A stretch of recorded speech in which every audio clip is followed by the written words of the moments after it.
नमस्कार, स्वागत है आप सभी का वाईबीएन बिहार झारखंड में। मैं हूं आपके साथ मुदिता। बिहार में मैट्रिक की परीक्षा क्या सिर्फ एक औपचारिकता बनकर रह गई है? क्या कदाचार मुक्त परीक्षा का दावा केवल कागजों और विज्ञापनों तक सीमित है? आज सिवान से जो खबर आई उसने बिहार बोर्ड के उन तमाम दावों की धज्जियां उड़ा दी जिसमें कहा गया था कि परिंदा भी पर नहीं मार पाएगा। सिवान के दौरंदा प्रखंड के गोरखनाथ आईटीआई परीक्षा केंद्र से एक ऐसा वीडियो वायरल हुआ जिसने प्रशासनिक महकमे में भूचाल ला दिया। सोचिए, जिस सेंटर के अंदर जाने के लिए बच्चों के जूते मोजे उतरवा दिए जाते हैं, जहां छात्राओं की गहन तलाशी ली जाती है, जहां जैमर लगाने के दावे किए जाते हैं, आखिर उस अवैध किले के अंदर स्मार्टफोन कैसे पहुंचा?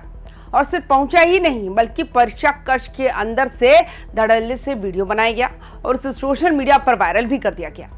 क्या ये सुरक्षा में चूक है या फिर कोई बड़ी मिली भगत है?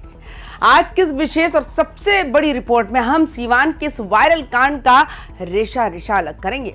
सिवान का दौरंदा इलाका आज चर्चा में है, लेकिन गलत वजह से गोरखनाथ आईटीआई को परीक्षा केंद्र बनाया गया था ताकि छात्र जो हैं वो शांति से परीक्षा दे सके। लेकिन जो वीडियो सामने आया उसने पूरी व्यवस्था को नंगा कर दिया। वीडियो में साफ दिख रहा है कि परीक्षा हॉल के अंदर छात्र बैठे हैं, पेपर चल रहा है और कोई बड़े आराम से मोबाइल कैमरे से पूरी क्लास की वीडियोग्राफी कर रहा है। सवाल यह है, जब गेट पर पुलिस खड़ी थी, जब मजिस्ट्रेट साहब राउंड पर थे, जब सीसीटीवी कैमरे निगरानी कर रहे थे, तो वो मोबाइल फोन अंदर कैसे चला गया?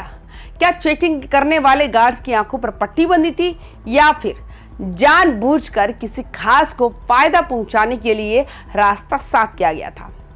ये वीडियो चीख चीख कर कह रहा है कि बिहार में नियम केवल उन मासूमों के लिए है जो गरीब है, जिनके पास कोई पहुंच नहीं है। यहाँ एक बड़ा सवाल सुरक्षा कर्मियों की नीयत पर भी उठता है। सिवान के इसी सेंटर पर सुबह जब छात्राओं की एंट्री हो रही थी तो उनके बालों की क्लिप तक निकलवा दिए गए थे। छात्राओं को इस कदर चेक किया गया जैसे वे कोई अपराधी हो। लेकिन उन्हीं सुरक्षा कर्मियों की नाक के नीचे एक स्मार्टफोन वीआईपी एंट्री पा गया। क्या यह मुमकिन है कि बिना किसी अंदरूनी मिली भगत के कोई परीक्षार्थी मोबाइल लेकर जैमर वाले जोन में घुस जाए और वीडियो बनाकर उसे इंटरनेट पर अपलोड भी कर दे? ये वीडियो सिर्फ एक छात्र की गलती नहीं है, ये उन तमाम गार्ड्स और मजिस्ट्रेट्स की नाकामी है जो वहां ड्यूटी पर तैनात थे। आखिर किसका हाथ था उस छात्र के सिर पर जिसे कानून का डर नहीं लगा? बिहार बोर्ड हर साल करोड़ों रुपए खर्च करता है ताकि परीक्षा पारदर्शी हो सके। विज्ञापन दिए जाते हैं कि जूते मोजे पहनकर आना मना है, इलेक्ट्रॉनिक गैजेट्स पर पूर्ण प्रतिबंध है, जैमर से सिग्नल जाम कर दिए जाएंगे। सिवान में ये सब दावे मिट्टी में मिल गए। बिहार बोर्ड हर साल जैमर लगाने के नाम पर भारी भरकम बजट जारी करता है। जैमर का काम ही होता है कि मोबाइल सिग्नल्स को पूरी तरह ब्लॉक कर देना। अगर सिवान के सेंटर पर जैमर लगा था तो उस मोबाइल में नेटवर्क कहां से आ रहा था? क्या वो जैमर केवल बिजली खाने के लिए लगाए गए थे या फिर वे सिर्फ कागजों पर ही एक्टिव थे? ये तकनीकी धांधली की ओर इशारा करता है।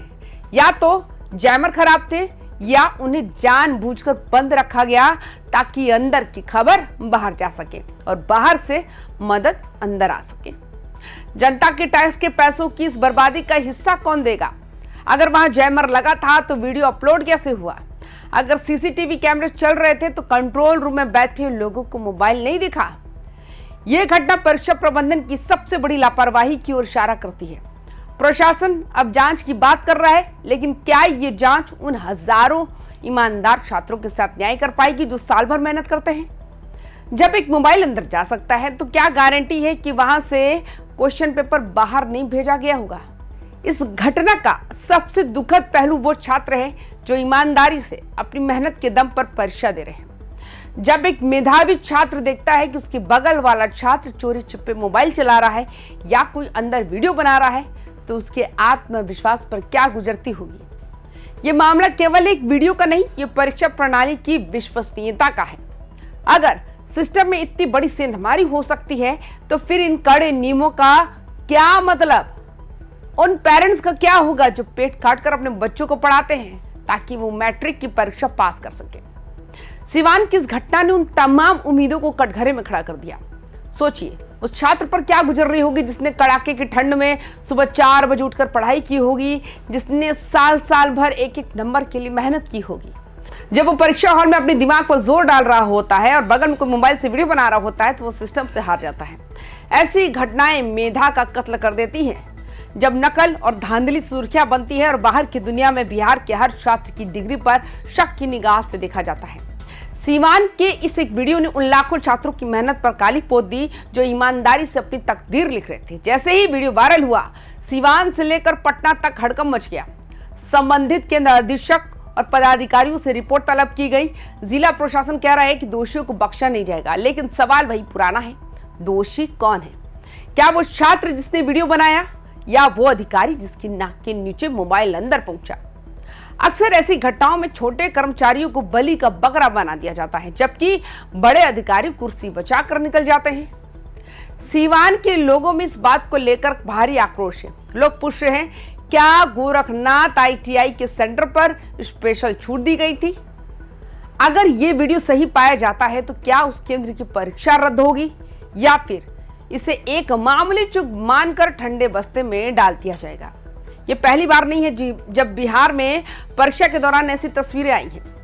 कभी कोई खिड़की से चीट पहुंचाता है तो कभी कोई छत से कूदता है, लेकिन हाईटेक जमाने में हॉल के अंदर से वीडियो आना एक नए लेवल की धांधली है।